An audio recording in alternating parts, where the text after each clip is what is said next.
everybody? Welcome to Sixers post-game live. What is happening? Sixers are 2-0 in the James Harden era. We're going to break down our top takeaways, our player of the game, and grade today's performance, man. 125-109, 133 points against the Minnesota Timberwolves. This Sixers offense is clicking. There are signs being imprinted on this Sixers team that, are legit playoff killers, and we're going to break it all down, man. So many positives to talk about. Before we get started, smash that subscribe button, hit the like button if you love James Harden and the Philadelphia. If you love triple-double James Harden and the Philadelphia 76ers. Joining me, I've got my man Justin. He is at J_Persichetti. What's good, man? Hey, what's going on? What's popping? Oh, am I echoing? No, you're good. I'm not echoing. I thought I was. Guys, what's going on? What a game. Just what a life we're living right now. We get to watch James Harden and Joel Embiid play basketball together. Hopefully Tobias Harris figures it out soon, but we'll get into that. Triple-double for James Harden from Chris. ABD says, is this real life? That's how this feels, man. Right before we went live, my man Sean goes, is this – I feel like I'm on cloud nine. And that is Sean _Bernard1, the host of the Pick Swift podcast. Check him out at Philly Sports Network. What's good, man? Yeah, this feels awesome. It feels great to just sit back and watch this and this fun brand of basketball, just like a complete Sixers team that we have in front of us. And I mean, there's been a lot that has gone into it. So I want to sit back and enjoy this right now and feel good. But this is all a tease. I'm very excited for what's about to come. Yeah, dude. Let me real quick pop up the box score because I think the Sixers offense is where you start here today. Mm-hmm. The Sixers offense is clicking. Hold on.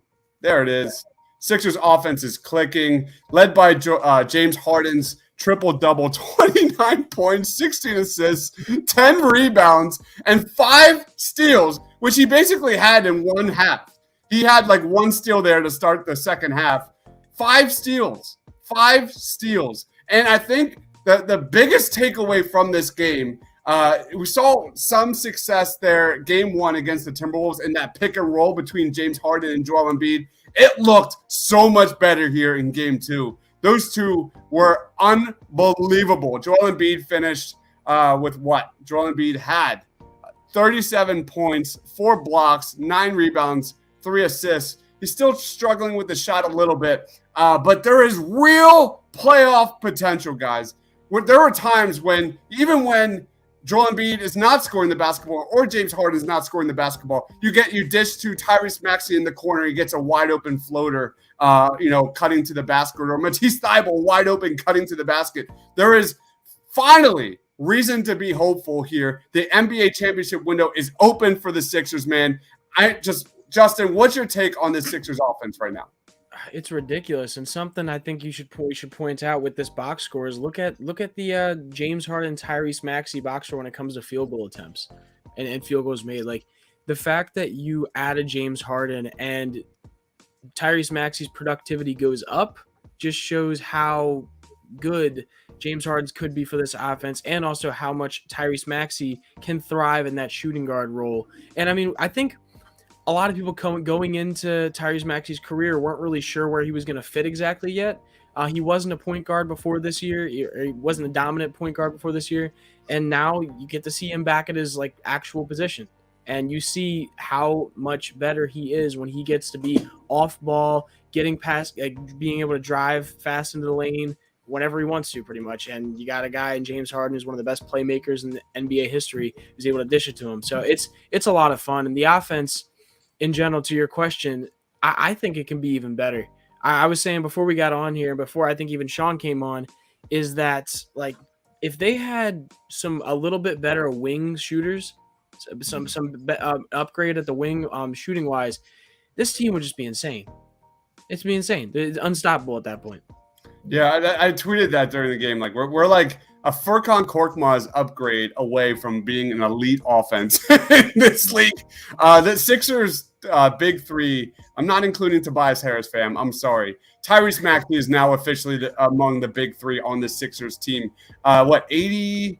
You look at 66, 87 points in this game. 89 points, I think, in game 1 against the Timberwolves. This big three is terrific, man. That pick and roll action is unbelievable. Even when, Tyrese Maxey's running the pick and roll, it is clicking on all cylinders. Sean, what was your take on this Sixers offense today? James Harden, Joel Embiid, you name it. Yeah, the early growth in just chemistry between Embiid and Harden is super, super exciting to me. And I genuinely believe like these two as a duo can be something special in that. Like, I think even before this, if you ask who is like the number one guy that would complement Joel Embiid's game, I really do think it's James Harden. I think we're seeing that the gravity in the pick and roll, the way when Harden's coming around, that the Embiid's able to just get lost and come underneath. We saw the dunk pass tonight, a couple of those. And then for Tyrese Maxey, just being given the freedom to just play his game, the passing responsibilities have been taken off his plate, allows him to just do his thing, and he's running with it. I'm so excited to see him step up to the moment, to be ready to be that guy. And I mean, I've never seen a guy just be unwavered by the moment the way Maxey. That three at the end was absolutely ridiculous, that step back there. So I absolutely love what I'm seeing, and this is a legitimate trio, which I'm super thrilled to see. Yeah, here's the Sixers' big three here. 15 of 21 inside the paint. They didn't shoot as well as they did in game 1 against the Timberwolves. That's kind of like the opposite against the Knicks here. When Joel Embiid was not in the game, the Sixers were giving up way too many easy points, especially at the rim here. But look at this. Look at this. Off the drag screen, it's Harden. Pocket pass, Embiid, and one.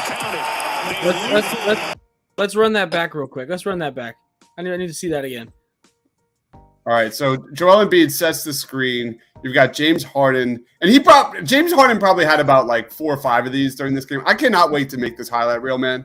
I'm so excited, especially passing the ball.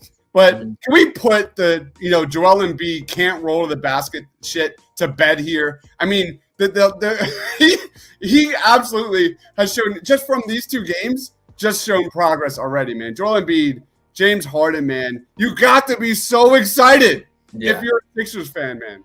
And crazy to me, the amount of people that like put weight behind it that he hasn't done. Like, for a guy who is as high a basketball IQ as Joel, for the skill set that he has, the finishing ability, there was no reason why this wasn't going to work. And we're already seeing just like progression in it. And you see him ready for it, the way he's reading it. And Harden is just, his vision and IQ and just the decisiveness is super refreshing for me. The way it's like, it feels like when he's in these situations, he has the defender just fully at his will, and he's just kind of reading it and waiting, and in a different way than we've really ever seen in this offense. So Embiid will no doubt adapt. We're already seeing it, and it's awesome. That's a whole new element that's being added. Yeah. I think something that goes, and this is kind of, again, same thing with what Chris was saying about like, put it to bed. There's no reason to think that he can't do this. Yeah. It's Embiid, his whole career has learned things super quickly. His whole career, he's grown his game. Every year he's been healthy in the offseason. He's been able to excel at that. And he's been known to be one of the best in the league at growing his game quickly. I mean, everyone knows already. He didn't start playing basketball until he was 16. And he's this good. So I don't think it's going to take that long. I don't think it's going to take that long for him to find that rhythm with Harden, and for him to find that rhythm of rolling to the rim. And I think we've already seen it in the first 2 games. It's insane.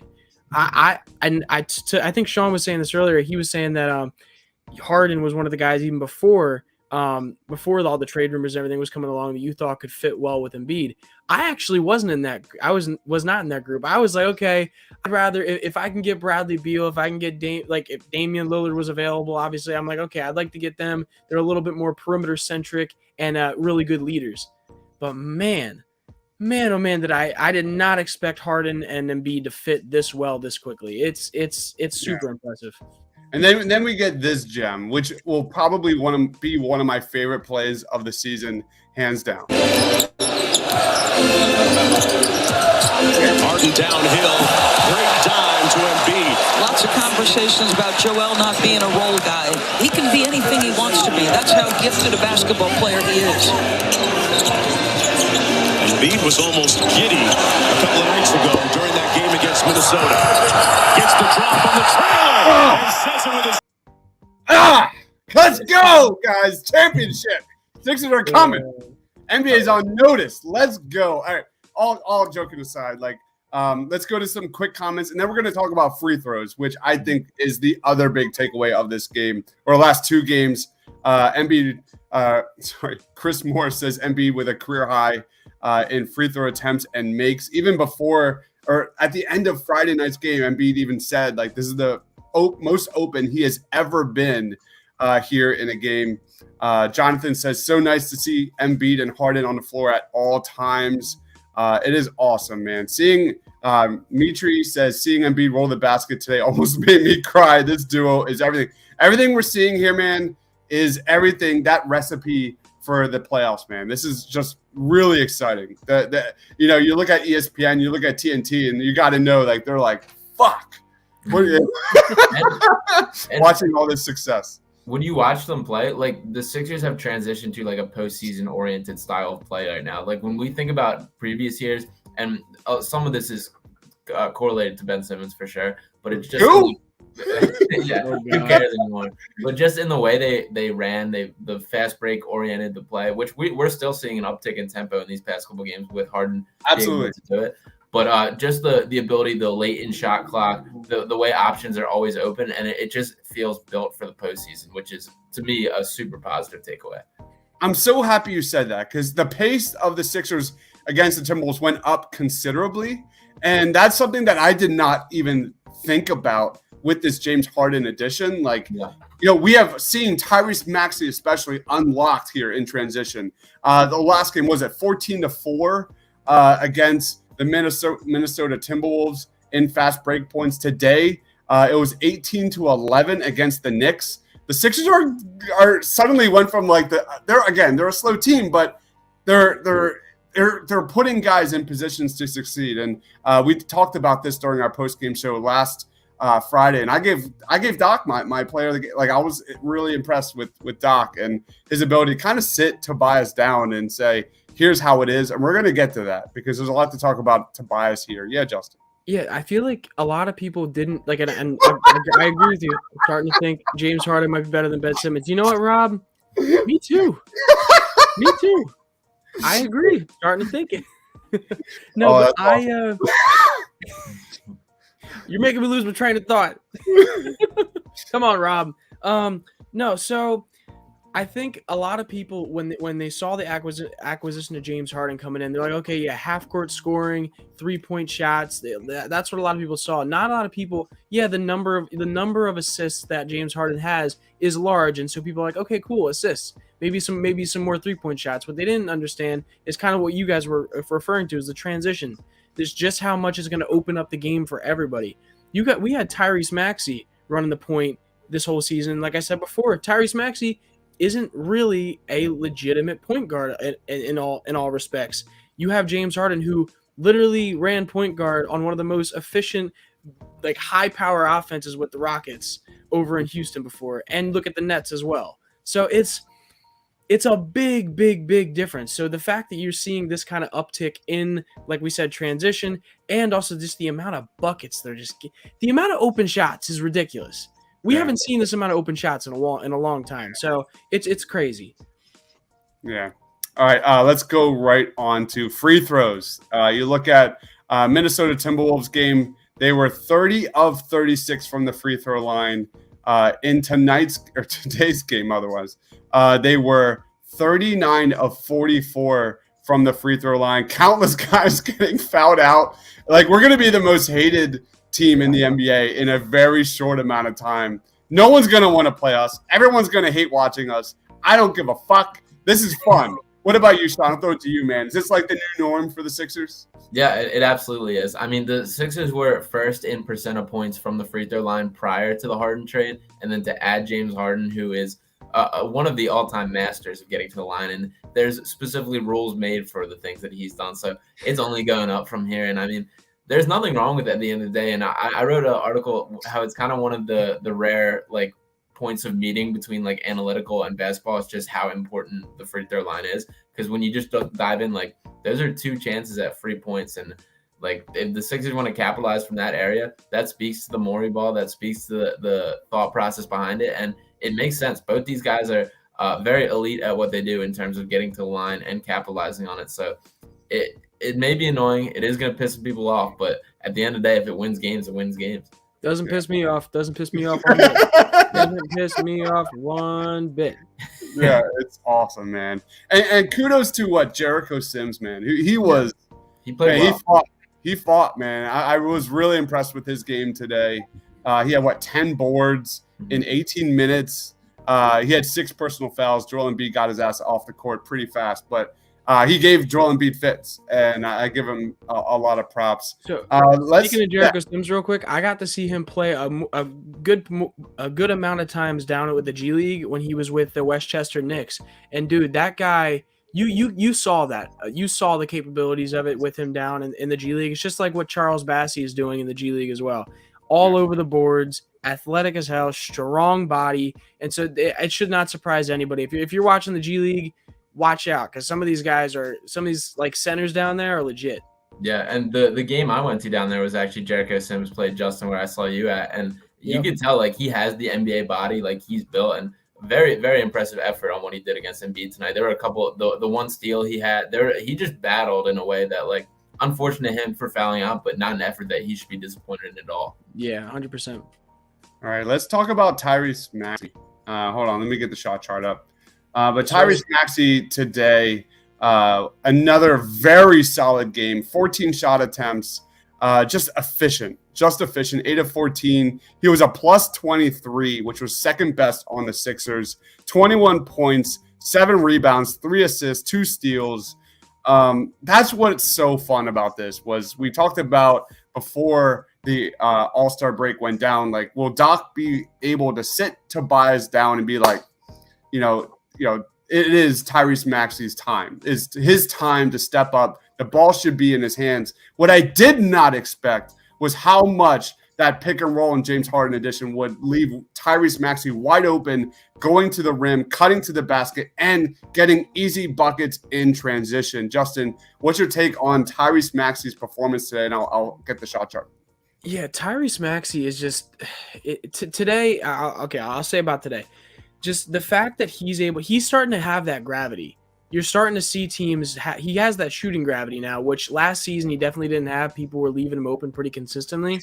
And so the fact that teams are seeing him as a threat behind the line and he's able to blow by people, he's able to create for others in that way, it's super impressive. And, man, the floater, it's just everything about it. Even the defense, his hands are always active. He's always running around in the passing lanes. It's super impressive. And I think he has already, exceeded the expectations of Sixers fans since he was drafted, and it's definitely good to see. Yeah, here's Tyrese Maxey's shot chart. Just was a monster, 5 of 6 inside the paint. Didn't do much mid range, but got it done from beyond the arc. Sean, what's your take on Tyrese Maxey today and overall with this James Harden edition?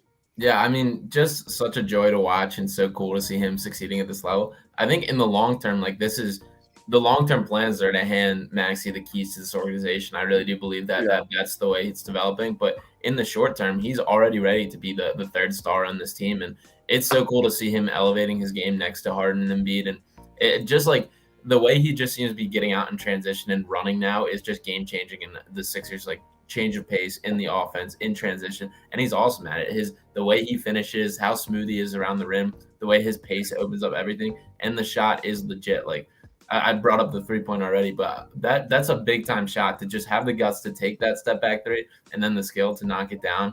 That speaks volumes to just who this kid is as far as being made for the moment, and he's a great fit next to Harden and Embiid as well. It's all coming together. Real quick about Maxey again, I think something that is so underrated is the fact that during technical free throws, the Sixers have Tyrese Maxey take free throw shots. Mm-hmm. I think that cannot go like unnoticed. The fact that they trust a second-year player and the fact that he is unwavered in those kinds of moments is huge. Not only for now, but for the future of the organization, like you guys are saying. If he's going to be that guy that eventually gets the keys once Embiid or Harden are, can no longer play at the level that they are today, he's going to be a guy who's legit going to be having that ball at the end of games. 100%. Rob says Maxey could be a borderline all-star next year. I fully agree with that. Yeah. You look at, Daryl Morey even called him out saying that he sees him as an all-star when this trade went down. Sooner than later. So let's go on to, I think, the big talking point right now with the Philadelphia 76ers, and that is Tobias Harris and his newfound role here moving forward, which is mostly catch and shoots. In game 1, he was 2 of 9. He was a plus 24, 2 of 6 from 3. In game 2 against the New York today, 3 of 9. He had 12 points, a couple fourth quarter buckets there, plus 25.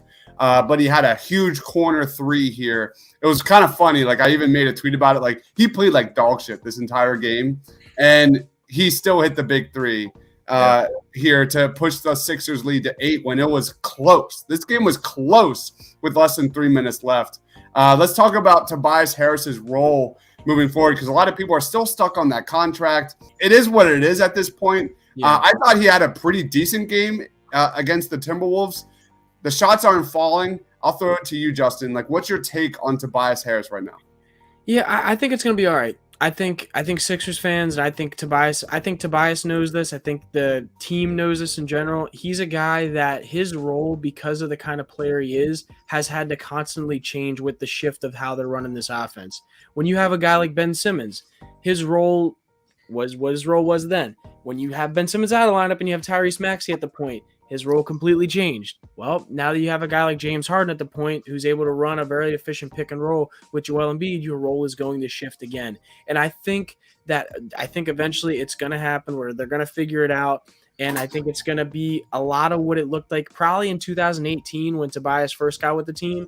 A lot of catch and shoot threes, a lot of being that role player rather than what he has been for the past 2 years, where he's had a bit more of a mid-range guy type role, banging in the paint a little bit more. So I think it's going to be fine. I just think it's going to take a little bit more time than it has taken for James Harden and Embiid to figure it out. This is a guy who has routinely showed that he struggles with any kind of change in offense. Like a single piece like Danny Green gets off, he is a rhythm player on offense. And it doesn't shock me at all to see him. It's going to take time for this guy to figure it out. What about you, Sean? What's your take on Toby? Yeah, I mean, I think the best utilization in the offense with Toby is him taking a little bit of a backseat, and that's okay if the stats are not up there. Like we're seeing the points develop from Harden, Embiid, and Maxey, and Toby to turn into a guy that's more in kind of the PJ Tucker or Jay Crowder kind of role, where he's sitting in the corner shooting threes. That's perfectly okay with me. And if we can transition to that, I think that makes everything better. I do think the isolations called for Toby need to completely be cut out of the offense. Like there's just better ways for the Sixers to score than that and what they have right now. And at a time, at a lesser time in Sixers history, like that was the best we got. It's not anymore. So there's no need for that to be in there at all. But I will say I'm not heavy up in arms yet either. It is going to settle out and be all right. The more decisive he plays, the better. There was the play against the Timberwolves where it was like the Harden 3/4 court pass where he just caught right in motion. That's the Tobias Harris I want to see. If it's just the quick, it's the same thing. Quick decisions, quick trigger, shoot threes. And if he can get the 3-point attempts up, I'm all in on him sticking around. But it's got to happen. I think this is. Oh, my bad. Sorry about that, Chris. Go ahead. No, go ahead. All right. I think this is a really key point here. Harris being the teammate that he is, and also just being the leader that he is in an organization. He's not a guy. He's not Ben Simmons. He's not a guy who's gonna be like, oh, I have to be the second option. I have to be the third option. Like he's going to be okay with being that third or fourth option on a team. And I think that's going to be the key thing, genuinely, because there's a lot of guys who make that kind of money or have had the kind of career that he has had that would have a problem with having to sit back and take a back seat when new players come into the system. And I don't think you're going to have that issue with Harris. I think he's going to figure it out.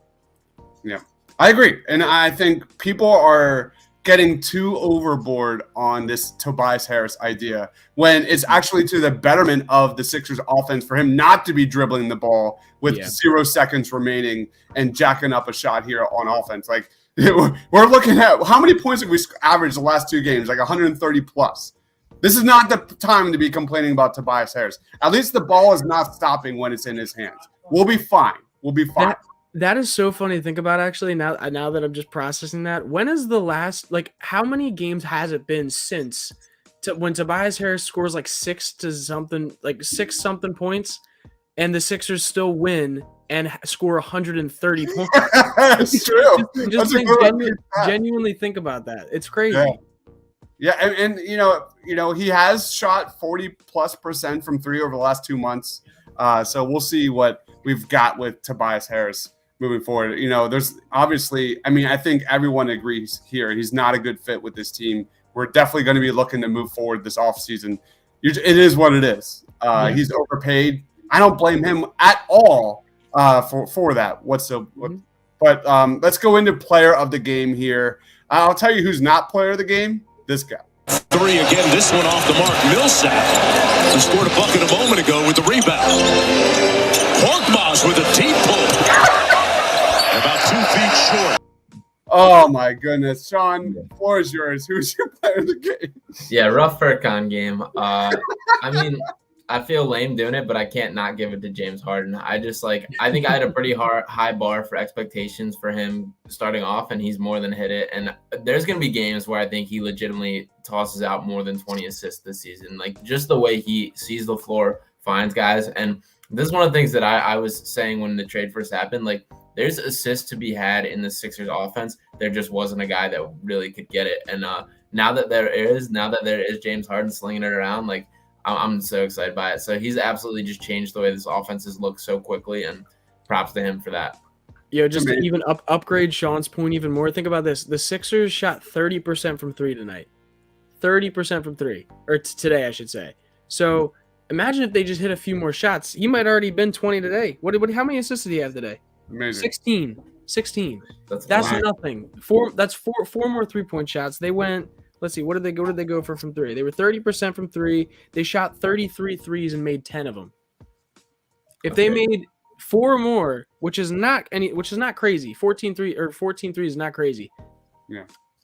I like this comment by Rob. Like, I can't wait to make this James Harden highlight reel right after we're done here. Like, James Harden had some passes tonight, even when the shots didn't fall, that were jaw dropping. And we've seen it against Minnesota. Like, this guy is unbelievable. Like, it's like watching basketball for the first time. Like, I am so my love for the Sixers is rekindled. I'm just ready to run through a brick wall, man. Justin, who is your player of the game? Yeah, I'm gonna give a shout. There's obviously 3 guys that are legitimate choices for this award, but I'm gonna give a shout out to a guy who's probably not going to be talked about, and that's Matisse Thybulle, just because we haven't talked about him.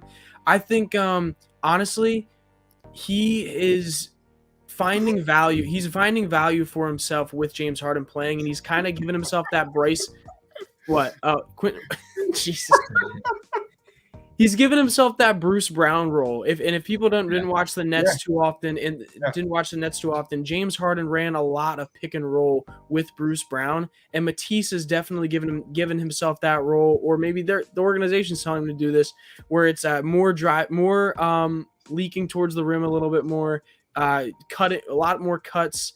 You notice it. He's a lot more active on the offensive end in that way. And I think a lot of people thought his more activeness was going to be taking more shots and being around the perimeter more, but it's looked to be the opposite. And I think he's been productive in that way. So I'm not upset about it. 8 points, 6 rebounds, 4 of 6 from the field, on top of having the 3 steals that you can't complain about at all. So I could just appreciate the type of role he's been playing at this point, and I hope to see him grow even more. Yeah, awesome. I couldn't agree more. Chilla says Matisse is going to be our GP2. Does anybody know what that means? I'm not really sure. I have no idea what that is. Gary Payton. I love it. Yeah. I was like, dang. I had a mind blank there. Thybulle continues to find ways to add value. I mean, you could easily go with the big 3. They're just terrific. We already talked about them. However, I'm going to go with the guy that I've been dogging this entire season, and I'm going to keep rolling with him, and that is Doc Rivers, man. To the betterment of this team, you look at this box score, you look at Joel Embiid, 18 shot attempts, James Harden, 14 attempts. He only had 3 attempts in the third quarter. I want my James Harden to be a little more selfish. I'm okay with it. I'm not complaining. Tyrese Maxey had 14 shot attempts in this game, pretty much echoing everything we saw against the Minnesota Timberwolves for me. And I just give Doc props for recognizing, kind of the issue that, that was kind of our main take. We said this again and again on these post-game shows. Like, it's the way the Sixers play that was just not working, especially offensively. Tobias Harris, usage rate in game 1 against Minnesota, 13.3%. Tyrese Maxey, 2 days ago, 24.5. I think that is exactly where the pattern is going to start showing moving forward. And for that, for many reasons, Sixers fans have to be really excited. The ball is going to go through Tyrese Maxey. We saw it again today, even when Tobias was on the court. Maxey running that pick and roll, baby, just chef's kiss. It is a thing of beauty, man. Let's grade this performance. Sean, you're up, man. How would you grade today's performance? Yeah, I give this. I think I'll go an A- today. There's still a couple things in that pick, couple sloppy moments, but for the most part, like the game was pretty close, and the Sixers felt like they were in control the entire game. So I think that's a win right there. I think that's a vote of confidence in the way to have the game slipping. The Knicks had their little runs, and there was still just like the confidence that the Sixers were going to come out. We see the elements, we see the potential. A-. Also, like real quick, sorry, Justin, wait 1 second. You're good. Like, the Sixers outscored the Knicks by 14 in the fourth quarter. They locked it down when it mattered. This was a Sixers team that has struggled notoriously throughout this season during clutch moments. Tobias, sorry. But that's a great sign. That is another great sign that you see that offense. I would not be shocked if the Sixers are not top 5 in offensive efficiency by the season's end, man. That's my vibe right now. Everything seems to be working. What about you, Justin? How would you grade today's performance? Yeah, I think I would grade today probably between that A- A range, probably like they're hanging in between there. The game all around was good. Like Sean said, it never seemed even at the point in, I believe it was the beginning of the fourth or the end of the third when they were down by like I think 1 or 2 points. I never thought that the game was out of their control. Something else that I like is that prior, when a team would go on a big run, the Sixers seemed to falter and really put themselves in a hole. And you love to see the fact that if James Harden or Joel Embiid are on the court, they're not both exhausted at that point. They're both able to collect the team, be like, okay, let's slow the ball down a little bit and let's get a bucket. And I think you've seen that today's game, and you saw it last game against Minnesota as well. So I think that is an amazing sign, and it's something you're going to see a lot in the postseason. And the fact that you now have 2 guys who can stop a run and really get your team back under control is going to be huge. Solid A here, and then another B+. I'm an A+. For the very much reason this pick and roll, what we're seeing, how promising that is between Joel and James. My 2 favorite plays over the last 2 days didn't even include those 2 guys, but it was a James and Joel pick and roll. It was Minnesota when no, it wasn't a pick and roll, but James Harden, his gravity on offense is just so impressive to see. Like, there are routinely guys, like 3 Knicks players just swarming him in the paint. Going back to Minnesota, like he whipped a pass to Tyrese Maxey, 2 dribbles at the rim. That's how amazing that is. We saw that here today when it was a James Harden and Joel Embiid pick and roll, and he found Tyrese Maxey in the corner, floater, done. There is so much real potential that we're watching right now that I think will absolutely carry over in the playoffs. There's only a couple months left of the season, not much time, but there's definitely, for the first time, the pieces of the puzzle are on the table, especially for next year. If you get a couple more more athletic perimeter players, a big man, a stretch four, you name it, we'll get there. But there's a lot of reasons to be optimistic for sure. So I'm an A+, man. This is some fun basketball, man. I love watching these teams get so far. I love fouling out every big man on the opponent, man. I love it. I absolutely love it. And again, props to Jericho Sims, who had a terrific game here. And this is the other question that I think we have to talk about. Go ahead, Justin. Yeah, and I don't want to. I know we want to get out. We want to get out of here, but I think this is something you were talking about next year and having athletic shooters and stuff like that on the outside. I think you have yourself maybe not athletic, but a shooter who is deserving of a chance in this offense. And I think there is a chance that soon, if Korkmaz keeps airballing those threes, that Doc may have to throw him in there and give him a shot. So we'll see. We'll see what happens. Obviously, Furkan has the years he's been here. He's shown really he's shown glimpses of being a really good role player, but more often than not, especially this year, he's shown some shortcomings. So we'll see. We'll see what happens. But I think Isaiah Joe, if I'm him, I'm a little upset on that. A little upset on that bench. What about you, Sean? Like, would you play Isaiah Joe over Furkan right now? Yeah, I mean, I would have done it a while ago. So I mean, it's kind of one of those, like the Doc Rivers drum that you kind of know what you're getting, and you can hope for the opposite. But at the same time, I don't expect a change to happen, unfortunately, and I wish that I was more optimistic about it. But Doc Rivers, he calls it how he feels it. Doc Rivers is gonna Doc Rivers. Yeah, exactly.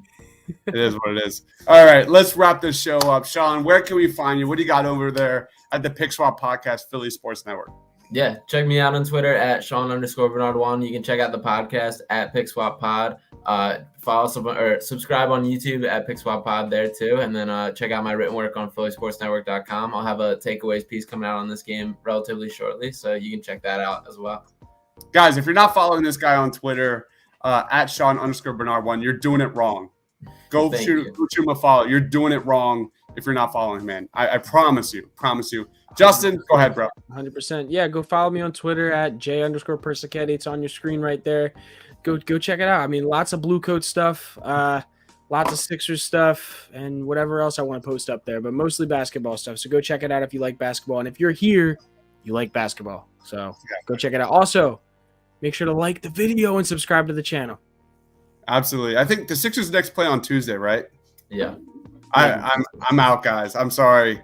I've got major priorities that night. I got an early screening to the Batman on Tuesday night, so I am so excited. I cannot wait for Tuesday, man. I can't believe we're finally here. Wednesday, actually, not till Wednesday. You're seeing it Wednesday? Yeah, Wednesday at the Knicks again, or home versus the Knicks this time. So that's great news. What game is? Wait! I thought they were playing. So they're not playing till Wednesday? Yeah, that's what. Let's go! Yep, Wednesday 7:30. Yeah. Wednesday 7:30. At Wells Fargo, baby. Yes, sir. Awesome. First home game. Awesome. All right. That's going to be rocking, man. Yeah, big time. How about, all right, I got to give props to the Sixers fans that were in the stadium today. Yeah. From the jump, man, like literally first quarter, Joel Embiid, first free throw on the line. You hear the MVP chants echoing through Madison Square Garden. That was awesome. Yeah, big time. Right off the rip was awesome, and I just love how Sixers fans always travel. So great to see. Oh man, what a game to be at, man! I'm jealous. I've never seen Madison Square Garden. That's like literally number one on my bucket list. Just text Mike Small. Mike Small was there. I know he was there, my man. All right, guys. My running back rankings for the NFL draft are put on hold. The Elden Ring came out. I don't know if any gamers are out there, but that is a fucking awesome game. If you haven't heard of it, it's so fun. I've been playing that during my time this weekend. But I'll have my top 10 running backs dropping probably tomorrow or the day after, now that I have another day off with no Sixers on Tuesday. But follow my guy, Justin, over there at J_Persichetti. He is Sean at Sean_Bernard1 of the Pick Swap Podcast on YouTube. Go check them out. And Philly Sports Network. Follow him. Who drops content all the time. Don't follow me. I'm an old fart. I'm boring. Thank you everyone for watching. Please be sure to like this video. Help us out. We'll see you again on Wednesday night. For Justin, for myself, for Sean. Go Sixers. Stay awesome, everybody.